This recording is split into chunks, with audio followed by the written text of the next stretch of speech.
किसी ने प्रश्न किया है कि मलमूत्र त्यागते समय बोलना चाहिए कि नहीं बोलना चाहिए। मल विसर्जन के समय बोलने से कान की सुनने की ताकत चली जाती है, बहरापन आ जाता है। हमारे महापुरुषों ने बड़ा रिसर्च किया, शोध किया है, जो मलमूत्र विसर्जन के समय पर क्यों नहीं बोला जाता। इससे कान की ध्वनि, इससे कान की सुनने की जो ताकत है उसमें कमी आ जाती है, बहरापन आ जाता है।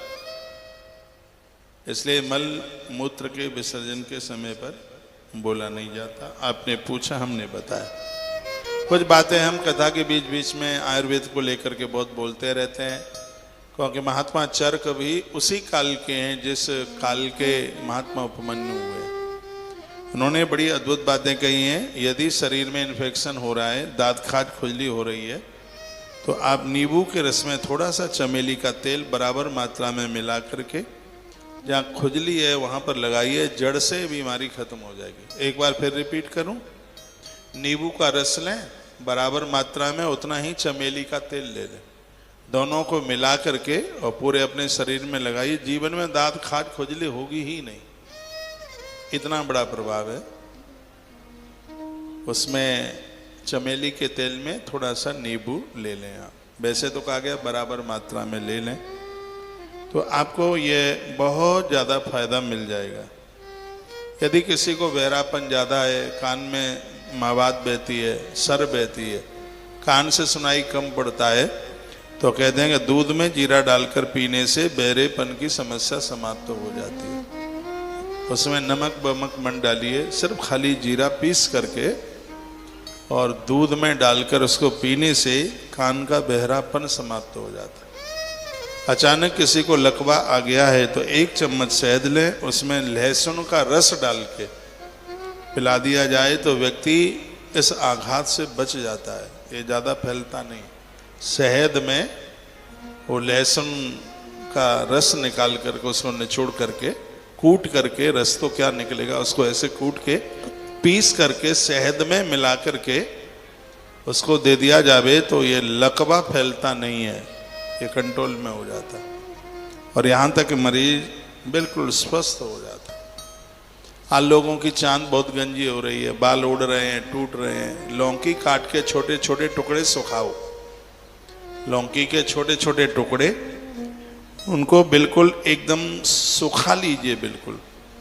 फिर कढ़ाई में थोड़ा नारियल का तेल डालिए, जब कड़क कड़क करे, आवाज करे, तो उसमें लौकी के जो टुकड़े आपने काट के सुखाए हैं उनको उसमें डाल दीजिए।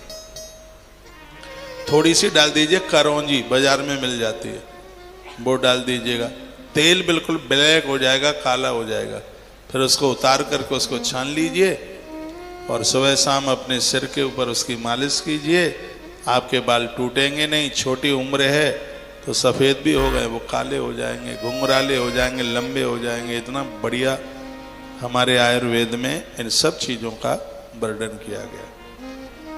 ये आप कर सकते हैं। 60 में भी यदि 40 के आप दिखें तो प्रातः खाली पेट, यदि आपको डायबिटीज नहीं है तो किशमिश खाइए। ये किशमिश बुढ़ापे को ढक लेती है। ड्राई फ्रूट में बहुत बड़ा तोहफा है ये, समझ लीजिएगा, किशमिश जिसका नाम। हाँ, इतना सा एक 25 ग्राम किशमिश, 20-25 ग्राम किशमिश खाइए। तवे पर भी भून के ले सकते हैं, सीधे भी ले सकते हैं। तो बीच बीच में, कल कोई आए थे, वो बोले महाराज जी बीच बीच में कुछ आप स्वास्थ्य को लेकर के बातें कर देते हैं तो वो अच्छी लगती है, लेकिन कुछ समय से आपने उसे छोड़ दिया है, इसलिए कल जरूर बताना, क्योंकि मैं आपकी कथा रोज सुनता हूँ। तो आज मैं ध्यान करके आया था कि कुछ बातें मैं बोल दूंगा। तो जैसे मुझे महात्मा चरक की याद आई बात, मैंने ये बातें आपको बोल दी। अलसी चबाने की कोशिश करो, जिंदगी में डायबिटीज नहीं होगी, होगी ही नहीं। अलसी भोजन के बाद थोड़ा सा 10-5 बीज भून करके अपने मुख में डालिए। पायरिया नहीं होगा दांतों में, मुंह में बदबू नहीं आएगी, डायबिटीज तो होगी ही नहीं। अलसी, भुनी हुई अलसी का इतना बड़ा प्रभाव है। अलसी इसको कंट्रोल कर देती है। एक बात और कहूँगा, नाखून तो आप काटते ही है। नाखून काटने के बाद कटे हुए नाखूनों में, नाखून तो वो गिर गए कट के, ठीक है, वो तो अलग की बात है, जो इसमें अब थोड़ा सा सरसों का तेल लगाइए, इससे याददाश्त बढ़ जाती है। यह भी हमारे ग्रंथों की बात है। नाखून काटने के बाद नाखूनों में सरसों का तेल लगाइए, इससे आपकी सोचने की ताकत बढ़ जाएगी, इससे आपकी याददाश्त बढ़ जाएगी। नाखून काटने के बाद उसमें सरसों का तेल आप लगाएं तो इसका सीधा असर माथे के ऊपर पड़ता है, ऐसे आपकी याददाश्त बढ़ जाएगी। बच्चों के जब आप नाखून काटते हैं तो नाखून काटने के बाद उनके पोटुओं पर थोड़ा थोड़ा सरसों का तेल घिस दें, लगा दें, इससे उन बच्चों की याददाश्त बढ़ जाएगी। तो ये कुछ ऐसी बातें जो आनंद कर देती हैं। आंवला का पाउडर, मेथी का पाउडर दोनों को मिला लें, उसका पेस्ट बना लें, रात्रि को बालों में लगा करके सो जाएं, सुबह हल्के कुनकुने पानी से नहा लें। शहर में सबसे टॉप, सबसे सुंदर, सबसे ज़्यादा निखार आपके ही बाल चमकेंगे। अभी तो लोग आपको देखने को आते हैं, फिर लोग आपके बालों को देखने आएंगे, आपके केसों को देखने के लिए आएंगे।